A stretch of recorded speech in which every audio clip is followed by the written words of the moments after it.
এই সমস্ত নর পশুদেরকে দৃষ্টান্তমূলক শাস্তি তথা ফাঁসিতে কাস্টে ঝুলায় না দিয়ে জনসম্মুখে ঝুলায় ফাঁসিতে দেওয়া উচিত। শাস্তি একমাত্র হওয়া দরকার পাবলিকলি গাছের মধ্যে ঝুলায়া ফাঁসি দেওয়া দরকার। শাস্তি হচ্ছে ফাঁসি, জনসম্মুখে ফাঁসি, দরকার হলে পাথর মারা হবে।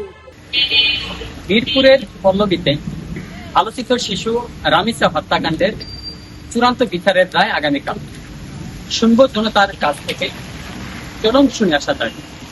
আমরা চাচ্ছি যাতে এই বাংলাদেশে যাতে এরকম ঘটনা আর না হয়, যাতে আমারও মেয়ে আছে, আরো বাংলাদেশ সবারই মেয়ে আছে। তাই এখন কথা হইলো কি, যাতে এই বিচার দেখিয়া দর্শক এবং জনগণ যাতে খুশি হয়, এরকম বিচার চাই আমরা। ঠিক আছে, যাতে আর ভবিষ্যতে এরকম কাণ্ডকালক না হয় বাংলাদেশে, এই বাংলার মাটিতে। কতদিনের মধ্যে শাস্তি চাচ্ছেন? এটা তো আইনের বিষয়। এখন মনে করেন এটা ইদানিং এই হয়ে গেলে খুবই ভালো হবো। মনে করেন জনগণ তো চাইতেছে যে বিচার হবে, বিচার হবে, বিচারটা হয়ে যাক। এখন বিচার না হইলে তো জনগণ মনে করেন একটা মনের ভিতরে আক্রোশ আছে যে বাংলাদেশে এরকমই হইব, বিচার আচার হবে না এই বাংলার মাটিতে।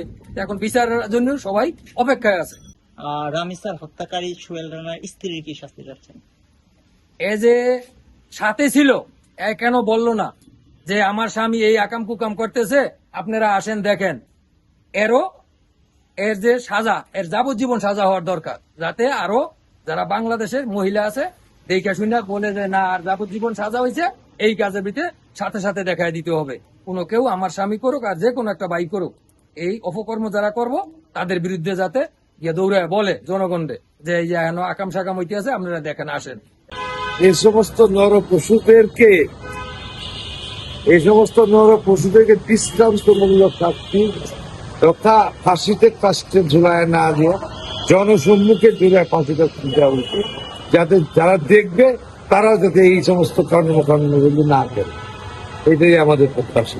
আমি চাচ্ছি অপরাধী মৃত্যুদণ্ড দেব, কারণ খুবই খারাপ একটা কাজ করছি। এটা শাস্তি মৃত্যুদণ্ড কম হয়ে যায়। এর চেয়ে যদি বড় কোনো শাস্তি থাকতো আমি ওটাই আশা করতাম। এখন এর চেয়ে যেহেতু বড় আর নেই, সেজন্য মৃত্যুদণ্ড আমি আশা করতেছি। আর রাষ্ট্রপক্ষকে আমি এটাই বলতেছি, এই রায়টা দেওয়ার পর যেন এটা দ্রুত কার্যকর করে ফেলে। এটা আর দীর্ঘায়িত না করে যত দ্রুত কার্যকর করা যায় তত দ্রুত করে ফেলে। কতদিনের মধ্যে শাস্তি চাচ্ছেন? যত অল্প সময়ে কার্যদিবসে করা যায়। এটা ঝুলিয়ে রাখার কোনো প্রশ্নই আসে না। সারা দেশে প্রচুর পরিমাণের এটা নিয়ে সমালোচনা আলোচনা সবই হইতেছে। এরপরে কিন্তু আরো অনেকগুলো ঘটনা ঘটছে, এটাতেই কিন্তু সীমাবদ্ধ হয়নি। রামিসার পরে আরো অনেকগুলো ঘটনা ঘটছে। এটার শাস্তি যদি দ্রুত হয় আর একদম প্রকাশ্যে কঠিন ভাবে হয়, তাহলে আমি মনে করি এটা স্টপ হবে, নাহলে স্টপ হবে না, আরো চলতে থাকবে, এগুলো আরো বাড়বে। এই জন্য মনে করি যে যত দ্রুত কার্যকর করা যায় করে ফেলা উচিত। যেহেতু উনি কাজটা নিজে না করলেও সহায়তা করছে, অনেকখানি সহায়তা করছে, ওনার সাপোর্ট করা উচিত হয়নি। ওনার তো ফাঁসি না হলেও এই কাজের সহায়তার জন্য যেটুকু পরিমাণ সাজা দেওয়ার দরকার বা প্রাপ্য, ওইটা দেওয়া উচিত ওনাকে।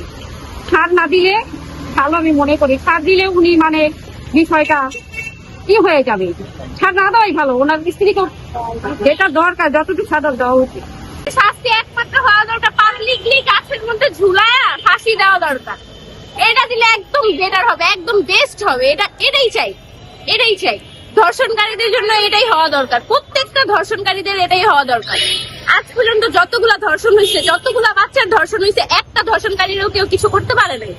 তো রামিসা হত্যাকারী যেহেতু কালকে রায় হবে, যদি কেউ ধর্ষণকারীকে ধরে থাকে, সেহেতু আমরা চাই যে পাবলিকলি ওনাকে একদম ফাঁসি দেওয়া হোক। এত জঘন্য হবে ওনার একটা মৃত্যু হোক, যাতে বাচ্চাটা বুঝতে পারে সবাই যে একটা বাচ্চার পিছনে ধর্ষণ করলে ধর্ষণকারী কি করা উচিত, এটা যেন সবাই বুঝতে পারে।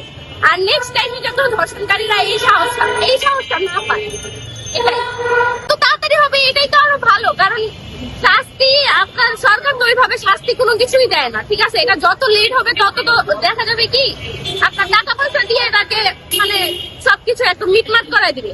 তো যত তাড়াতাড়ি হবে এটা ততই ভালো হবে। আর যদি কালকের মধ্যে হয় তাহলে তো আরো বেশি ভালো হবে। তার স্ত্রীর কি শাস্তি চাচ্ছেন? এখন তার স্ত্রীকেও তো তার স্বামীকে এত বড় একটা কাজে সাহায্য করতে, তার স্ত্রীও তো তো সন্তান হবে, ঠিক আছে, তার স্ত্রীর যদি একটা মেয়ে সন্তান থাকে তাহলে তার ওই কাজটা একদম ঠিক হয় না। তার স্ত্রীরও একটা উপযুক্ত শাস্তির দরকার আছে, কারণ প্রত্যেকটা মেয়ে মানুষ, সে একটা মেয়ে মানুষ হয়ে একটা মেয়ে মানুষের মর্যাদা বুঝে নেয়। সে একটা মেয়ে মানুষ হয়ে একটা শিশুর ধর্ষণ করাইছে নিজের স্বামীকে, সেখানে কি বলার আছে, তারও শাস্তি হওয়া দরকার। কিন্তু সে যে ধর্ষণ করছে, ধর্ষণ করে তাকে আবার গলা কাইটে রাইখা পালাইছে, তার উচিত যে পাবলিকলি ভাবে তাকে গলায় ফাঁসি দিয়ে মার। এটা হত্যাকারী শাস্তি চাচ্ছি হচ্ছে ফাঁসি, জনসম্মুখে ফাঁসি, দরকার হলে পাথর মারা হবে, এরকম চাচ্ছি। এটা আর কি। কতদিনের মধ্যে শাস্তি চাচ্ছেন? আমি তো বলবো কালকে সকালে করা দরকার। এত দেরি কেন? কালকে সকালে করা দরকার। দেরি তো করা যাবে না। ওকে বুঝাইতে হবে যে একটা মেয়েকে কি পরিমাণ কষ্ট পাইছে, ওই কষ্টটা ওকে ফিল করাতে হবে, না হলে তো ও বুঝবে না। আর ওকে যখন দিবেন তখন দেখবেন বাংলাদেশের অর্ধেক মানুষ অন্তত সচেতন হয়ে গেছে, ভয়ে আর এটা করবে না। শুনলেন জনতার প্রত্যাশা। আসলে কি হতে যাচ্ছে আগামীকাল রামিসা হত্যাকাণ্ডের চূড়ান্ত রায়? শেষ পর্যন্ত জানতে আমাদের সাথে থাকুন। Hasan Ali, AVN news, Dhaka.